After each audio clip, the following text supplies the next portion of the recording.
stage，掌声有请。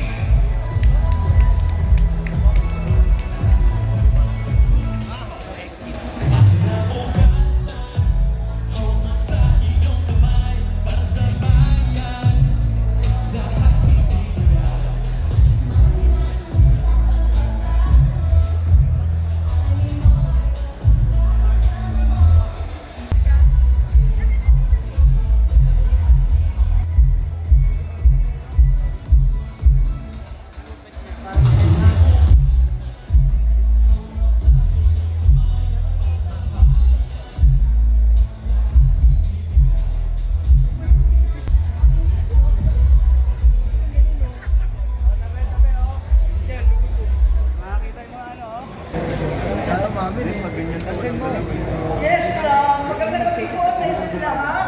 Daja How, pleasant evening to all. And it's a wonderful time to celebrate this very special occasion. Magpapakumanin ako ang nakasulat sa inyong invitasyon, business casual. Ako naman sobrang casual dahil nag-landing pa lamang ang aking aeroplano mula sa Jensan sa Mindanao. I just landed from Mindanao, and as usual, the plane was delayed, so my profound apologies for both my attire as well as the lateness of the hour. But here we are together, nevertheless, and all our Filipino Chinese, our Chinoys, are here this evening at the Federation of Filipino Chinese Chambers of Commerce and Industry, FFCCCII. Nako, talaga naman. At magkasama tayo noong Marso para sa 70th anniversary. I'm truly delighted and honored to be once again invited. Happy Lunar Year to everyone. Xinyan Kuele. Thank you very much, and I'm delighted to be here.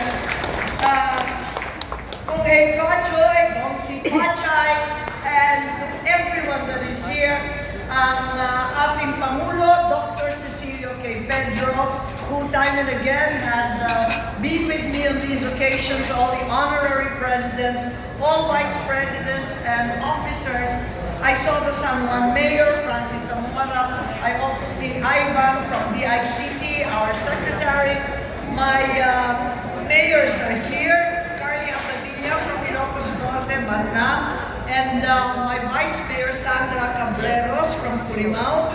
And of course, we'd like to greet and congratulate the outstanding Filipino Chinese awardees, Miss Jessica Soho, Kenneth Cobonque, and the rest who are here to be awarded. Truly, you represent the very best of our cultures. And it's an honor to celebrate because I time and again have repeated that my family, my father took immense pride in our Chinese heritage, embracing his roots. His father originally named a Chua and his mother originally a Lim. Until today, I have relatives who take their Chinese names, but for those of us, that segment in the family that entered politics, we were compelled to change to Spanish names and didn't even get it right because Marcos, as you well know, is not a family